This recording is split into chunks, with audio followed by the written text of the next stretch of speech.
Welcome to the Expert's Journey podcast, where we're all about creating your path to impact. Join your hosts, Dixie Mary Carlton from Indie Expert Publishing and Mr. Web Marketing Brad Houck, as we look at how you can grow your business and influence by leveraging your knowledge for profit. Welcome to the Expert's Journey podcast. So what would happen if your audience could learn from you, hear your thinking, and get your help even when you're not in the room? That's the promise of building an AI version of yourself, not a robot copy, not some weird fake replacement, a trained digital extension of your ideas, your voice, and your expertise. In this episode, we're going to look at what that really means, where it can help you, where it can go wrong, and how to use it in a way that builds trust instead of damaging you. If you're in business, this is no longer actually a future question. It's a now question. The real issue is not whether AI can sound like you, it's whether you should let it. Good morning, Dixie. Good morning, Brad. Oh, we're into your favorite subject area at the moment, AI, and it's so exciting. And I'm really enthusiastic about the questions that we're going to go through today, because the concept of having an AI version of yourself sounds so futuristic, and yet the future is now. So let's dive in. What does an AI version of yourself even look like? Well, it's really good question, because we have so many different AIs and AI versions of ourselves. So to give you an example, you could have an AI assistant or an AI clone or a trained chatbot or a content system, all that speak in your style. So let's break that down a little bit. So you might have an AI assistant that does things for you, and it answers questions for people. It works for you when you ask it to do things, but it thinks and sounds like you do. So you've trained it in your ideas, your methods, things like that. But is that like just when you start using ChatGPT and you use that to be your assistant and you make it sound like yourself? Or is that where you're going to another level of, because that seems to be a fairly common thing now. Are you saying that there's a way to go even further than that?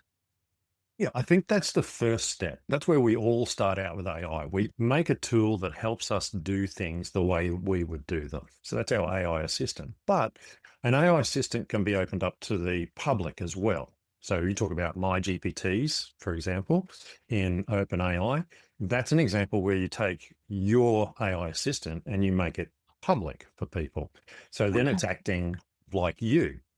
But that's really only the first step down our journey, because all we've got to do is look online, and there's so many examples now of you can have your AI clone that looks like you, that does videos, and everybody's encouraging you to do those things.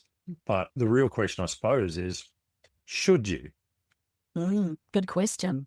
And there's so many ethics in that. But before we move into ethics, how does it actually help you to have a alternative version of yourself, like your doppelganger operating for you instead of you? Like, does it really help you, or is it not really? Like, we all think about ourselves in our industry as speakers as being, you turn up on stage and you do your thing live.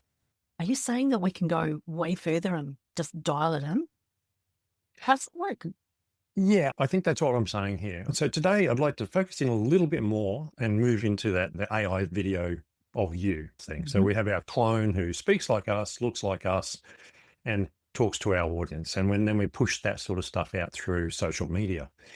One of the things that we're seeing is that if you want cut through, you need to be producing a lot of content. And people like Gary Vaynerchuk, who's very famous in this digital content space, reckons he pushes out around 340 pieces of content a day. Wow. And he's doing it across multiple platforms. So he has Gary V, the fisherman, Gary V, the businessman, Gary V, the tech person, and over all these different channels, he's pushing out all this different content at the same time. It's all him, but it's all sort of little themed sections. In the end, it leads you back to him as a person, because he's the person at the center. So to be able to do that, obviously you can stand there and record video like many people do. But what a lot of people are doing is they're using AI clones where they videotape themselves. Software allows you to create a version of yourself that looks exactly like you, and you train it in your voice and it sounds exactly like you. But then you can hook it up to automation tools that write posts, produce the video, and post the video for you. And so that comes into a lot of questions when you start doing that. Yeah. Wow. Because if it's doing it as you, then doesn't it become a matter of almost your full-time role is just setting it up to do all of the automation? Oh, yeah, I can see so many rabbit holes I could go down. But okay, let me just come back to something more basic. How do you train it without losing your own voice and branding? Well, this is where you start to tie two things together. We talked about the AI assistant. Okay, we've trained that. So using the tools that are available, many people now are using AI to write social media posts. Mm. Now, they might edit them slightly but before they put them up. But if you continue to take your edits and train your assistant on the edit so it learns better, you will eventually end up with an AI tool, be it a ChatGPT assistant or something like that, that can write your social media posts for you. The next logical step is you link that to a tool that, like HeyGen, that will actually take that content that you've written, put your voice and your image on it, and then make a video that can then be posted on social media automatically. So you're no longer actually in the loop. You're Wow. actually using AI to write this stuff for you. And it's really possible right now to have an AI that sounds exactly like you, the way you write, and then feed it into a tool like HeyGen to make it sound like you sound and look. Two questions. For people who feel that they are being bombarded by AI and are turned off by the idea of using AI or being educated by AI, does there pose a risk that if you're doing this, that you're going to turn off large segments of your market or your audience? It's getting to the stage where your audience won't be able to tell. Remember, most content that we're using for social media is very small chunks of information. And as such, a lot of people watch them without even having the sound on. So they're actually reading the Oh, captions on there. So people are scrolling through without sound on because they're in public or they're on a train or whatever, and they're reading the caption. So they see you, but they're reading. So they're not even really looking at you half the time. They're just reading the information you're pushing out. So you're moving into a little bit of different thinking territory here. And that is that if you shoot a video yourself, many people shoot video and it's not that good a quality. So it doesn't make a great deal of difference if your AI looks slightly off. And to be honest with you, okay, I have a problem with doing this because of the way my mouth works. But people who have a normal mouth, obviously I've got muscular problems on one side of my mouth, it's very easy to clone yourself. It really only takes a matter of putting a couple of minutes of video up to be able to do it. In fact, you can actually do it from a still image. wow. So when you look at this and you break it down, you go, okay, I need to produce content regularly on an ongoing basis. How do I do that? Well, I can stand there and I can batch shoot 10 videos, and then I've got to edit them, and then they've got to go up. Or I can give my AI assistant the job of writing 10 posts, feed it into HeyGen, have HeyGen automatically produce 10 videos, and then post them straight to social media. So there's a lot of advantages to doing this. It's not meant to replace you, for example, on stage, but for short chunks of information, you can do this. Now, you don't even need to use AI to actually write the content. You could take one of your articles and just select sections and feed it into HeyGen and have it produce the videos. So it's actually your writing, your thinking, and it's just the AI producing the video itself.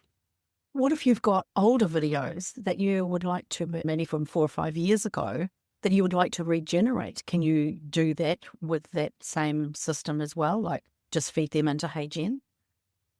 No, HeyGen's for actually creating like clones, so specifically for that. But if you were to just transcribe what's on that video and feed it in, yes, absolutely. And the way I can transcribe videos these days very easily. So it's just a matter of feeding all of them in and getting the transcriptions and then dropping the transcriptions into HeyGen. And look, there is other tools, just HeyGen is the most popular that I know that many people will be familiar with. And it is a reliable tool too, if you want to play with this. So is it HeyGen or AGen? Just spell it out for our So listeners. HeyGen is in HeyGen. Right. HeyGen. Just in case some of us don't understand the Australian accent. Okay. Obviously, this raises the biggest question of all, is the ethical issues and trust. We're all talking about our brand being something that we have to establish as a trustworthy brand. If we are passing it off with AI too much, does this result in brand trust issues? And are there ethics that we really need to think about in terms of other people stealing our stuff? Look, it's a really good question, and I walk a fine line on this one. There's some things that I think are going too far and some things I don't. I don't think it's an issue when you're doing short little videos to use a tool like an AI production tool to produce short videos of yourself. I don't think that's an issue. I think if you were to do a whole speech and do it that way, I think that's different because people are expecting more of you. They want to see how you think and how you move and all those sorts of things.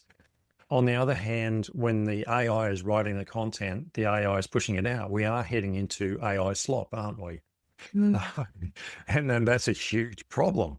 We're actually seeing now that something like 66% of the web is just garbage. And we're getting to the point where AI slop is becoming a problem here because people are producing so much of it. But it's a vicious circle. And this is the point I would put forward. You need to be seen to get traffic, to get traction, all those sorts of things. But to be able to produce the amount of content you need for all the different platforms, you almost can't physically do it. So you need to use AI to some extent to do that. Now, whether you jump into using AI video and doing it that way or not really becomes a question of the platform and who you're targeting. So, for example, if you were targeting mining companies and you wanted to work with them as an expert, maybe AI slop is not the way to go. But if you're targeting the general audience around the world who do not know who you are and you're just trying to get some cut through to sell a book or a course or something like that, then maybe producing some AI content actually is useful to you. Do you think that there is a time where either we're all going to go one of two ways? We're going to say, I'm just over it. I don't want to even click onto my computer anymore because I am distrusting of 90% of what I see on there anyway. So I'm just not even going to look at it anymore. And I'll just go back to reading paper books. Or do you think that we're getting to the stage where we are being so well conditioned by all of these technologies that we just become far more accepting of everything we see and not even question whether it's AI? I think we're always going to question whether it's AI. I think that's definitely part of it. So the one thing I've noticed is that a lot of the stuff that I'm seeing, for example, on Reels on Instagram, are cuts of people talking or something like that. So you and I talking here, cut up as a reel for people to watch. And that's very realistic. It's very hard to copy from an AI perspective. So I see a lot of that sort of content out there. But then you see a lot of the other stuff where you've got the picture and a bit of music and quotes coming over the top. Well, all of that is AI produced. Yeah. Now, I enjoy some of those, good morning, you're doing wonderful today type videos. I know it's AI slop, but I actually enjoy it. So the trick is understanding who you're targeting and what you want to do. I think there's a place for both, but think very carefully about how you're doing it. Yeah, good point. And I think this comes into your branding as well and what audiences expect from you and what they think they're going to get from you. And so if they know you and they start to see that obvious difference, and maybe it's not even going to be so obvious, but there are ways that you can differentiate yourself as being, this is definitely not an AI. And if that's the way you want to be perceived, is that you are totally against doing AI versus someone who is really comfortable with it. Now, there's a thing that I follow, which I love, this couple doing jokes every day, and she's literally folding the washing or walking around and doing things or unstacking or cooking something on the bench while he's relaying jokes to her. And it's brilliant. Mike and Joelle, just brilliant. They've got millions of followers now. And there's no way AI could replicate that, but that's their brand. And it's so obvious that is done live and normal. And I think if you want to be 100% perceived as this is not AI, you have to get creative. And sometimes that means going back to the simple things that say, hey, I'm just going to be walking along the beach or the pathway and recording this live, and here's my message. Belinda Shaw does a great version of that with her Wisdom Warrior Wednesdays. But if you are really interested in adopting this whole new level of technology to make your brand go further or to make your messages go further, then obviously this is a really good way of doing that. But so here's the question. When does an AI version of you become a real asset to your business? Like, when should you start thinking this is where I've got to make the shift, or this is the path I need to go down? I think when you analyze it and actually look at how it's doing it, is it saving you time? Are you using it to qualify leads? Is it being used to support clients? So an AI chatbot, for example, can be used to support your clients or your membership or whatever. I think there's places where it becomes an asset. The other thing is too, when we come back to the Gary Vee example early on, multiple channels. Now, you've obviously got your main channel, but what if you want to set up a second one? What if you want to create an AI one that you can test and see how well it goes? Those options are there, having multiple channels. Many people feel they're locked into one channel, but most of the experts are running multiple Instagram accounts, multiple TikTok accounts, things like that. But it comes down to leverage, I think, more than anything else. You're just doing something for the gimmick. Oh, I can make an AI of myself and that makes me look cool. Here's my AI talking. I get that because, like, I'm geeky, so I think it's hilarious. But on the other hand, is it actually giving you leverage or is it not? Is it just producing content? And it really is something you're going to agonize over. I think everybody does. I think in content development these days, almost no one develops content without touching AI somewhere along the process. Whether it's just like, give me some starter ideas, and then you come up with a topic. Like it might say, how does AI change how you breathe? So you go, oh, that's my topic. You hold your camera up and you speak about the topic. The AI is giving you the prompt on what's popular or things like that. And then you're speaking off the cuff. That's one way of doing it. The next level is to use, say, Big View, which is a teleprompter for your phone. And you get AI to write a short script, and then you hold it up and you read the script and record it. So now you're using AI a little bit further, but it's you talking, but it's not really you thinking. Right. So there's all these little tiny levels that is buried in this stuff. Yeah, there are. So if you wanted to get started and just even try creating a simple video of yourself doing a short script, where do you start? You just go into HeyGen and put something like, just walk me through the first steps. If anyone's listening and they just want to give it a So go. for anybody who just wants to try it, go to heygen.com, I think it is, but just do a search for HeyGen and sign up for a free account. And basically they will either ask you for a piece of content, voice content, and a picture. And then it will actually make from the picture like a static outline of you, but the hands will move and the mouth will move and the eyes will move. So it looks like you, but it's like our background we see here. And it takes the little bit of voice that you've recorded and it creates a voice based on that. And that's the first step. It will actually say, here's your demonstration, and you can see it. Then you log in and you have a certain amount of free credits that you can try, and you can take it a little bit further, train it further on your voice, or you can pay the $20 to $30 for a month subscription so you can play with it properly. And that's what I recommend is actually don't go and buy a year subscription. Like that's not the way to do it. Go and play with the free version until you run out of credits. Then If you think, okay, I'd like to go a little bit further with this, the tools will guide you. They're very understandable now. There's plenty of videos to watch on how to do it. And maybe try making your first AI video and see how it looks. I run them past my daughter. That's my way of testing. If she gets chills because it looks weird, because she says it doesn't look like you, but it's you, then I can't use that tool. Right. So that's what I do. So I would say to someone, make one up and send it out to a couple of friends and say, what do you reckon? Does it look like me? Does it sound like me? Have a bit of fun with it. You don't have to do a video and send it out to the whole world. You're only playing, you're learning. But I think the key thing here is I want people to go and actually try this and see what is actually able to be done. You'll be blown away with what can be done now.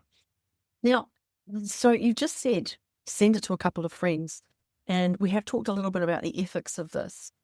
But I just want to touch on the fact that a couple of years ago, there was a lot of talk about the fact that families should have special words, passwords with each other to make sure that if someone was using their voice, for example, to claim that they were being held hostage and needed a ransom paid, horrible things like that. It sounds extreme, but obviously that sort of thing does happen. But where does the line get drawn between you being able to do your own version of yourself for this versus enabling or having it that someone else can take a photo of yourself, take it, and obviously for speakers, we have recorded content that's out there in the world, taking the ability to, for nefarious reasons, create a video of yourself. Is there a means of ensuring that someone can't do that? The cynic in me is going to think, oh, great, but oh, what happens if? Look, we already know deepfakes are taking over the internet. We've seen it with presidents of the United States all the way down to TV stars everywhere selling products that they never endorsed. Yeah. And the videos are very real. And that's just happening all the time. It's not new. And there's nothing, realistically, there's nothing you can do to stop it. If people like Twiggy Forrester, who's a billionaire, cannot get it pulled from Meta and places like that, then what hope have you got? I can literally, for example, take a photo I have of you now and go and get some audio of you talking on one of your videos on YouTube and clone you if I want to. I can do that. HeyGen doesn't check to see if I'm the real person. It doesn't know and doesn't care. And neither do any of the other deepfake tools. Like if you go into using like some of the high-end video tools like Google's VO and things like that, there's no stopping doing it. So yeah, there's no way around that. That horse has bolted. It's never to be put back in the stable. How you get around it, I'm not sure. I think for most people, it wouldn't be a problem. Where it becomes a problem, and I've seen it lately, is where people are actually using live cloning. So they're actually doing streaming. So I might Zoom you to sell you a product, and I look like you. So it's actually Dixie calling whoever to sell a product. And I'm talking like you, I sound like you, and I look like you. But it's me sitting here. It's live cloning. And and it's happening all the time. It is very common. And one of the things they were saying the other day in one video I was watching, it was a recording of a conversation with this person, supposedly. He asked them to hold up fingers, 3 fingers. Now I can hold up 3 fingers, 4 fingers, 5 fingers. It's really me. AI, for some reason, seems to be faulty when it comes to holding up 3 fingers. He tested this person. This person could not hold up 3 fingers, which was really interesting because the person in the call was sus that this was not the person that they were supposed to be. So yeah, cloning is there. It's live. It's being used in scam call centers. It's all around us, which, yeah, is very unethical, obviously, but it proves that it's actually working and that people are using it all the time. So that's probably slightly off our topic. It's something to consider. Yes, you can be cloned. Well, and then people can link to their own links and take money using your face. Yes, exactly. So perhaps one of the ways that we in the speaker community can make sure we have management over that sort of thing to some degree is that if we decide to go down this path, to let people know that this is the fake version of me, and these are, like, for example, politicians who have the real Donald Trump account or the real Brad Halk account. And maybe that's a matter of actually being ahead of the curve, which is what you're all about, making sure that if you are going to embrace some of this technology, that you stay ahead of it enough to make sure that you are the least. It's like the burglars will target the house with the windows open, all right? So if we don't have our windows open and we've got a good security system in place and video security, then we are least likely to be burgled by the robbers in the street. And it's the same, I think, with this technology, is that if we are ahead of it, then we are less likely to be targeted for nefarious reasons, because we're just that little bit harder maybe to do that. And that's maybe a good, potentially the best reason to actually sit and really get ahead of this and understand what you've been talking about this morning. And I think this is a really good thing for us to all be aware of, is just what is possible, and to either make decisions about embracing that technology or not. And that's part of our brand planning going forward. So I think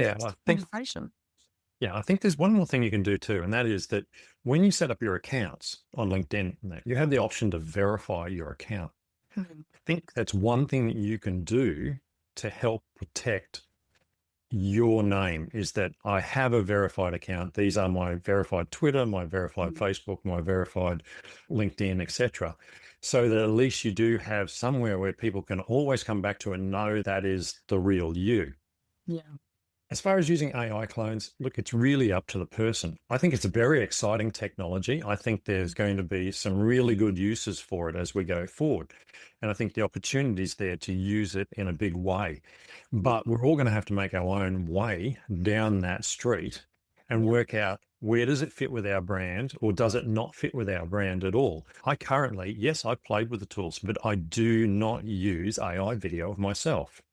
I use AI in helping me plan things and brainstorm and all that, but I do not use AI in that way. I actually shoot the video myself, and you can tell because it's horrible. I'm too close to the camera, but it's me and it's real, and authenticity is such a key word in what we do. So you can make decisions about this yourself. The key thing is you need to understand that these technologies are available. You should go and play with them and see what they can do. You only have to spend an hour there.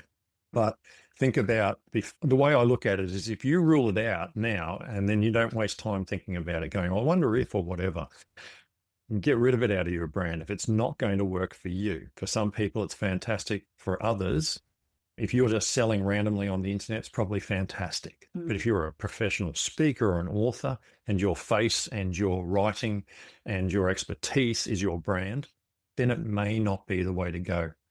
But you need to know about it. Absolutely. What a great conversation.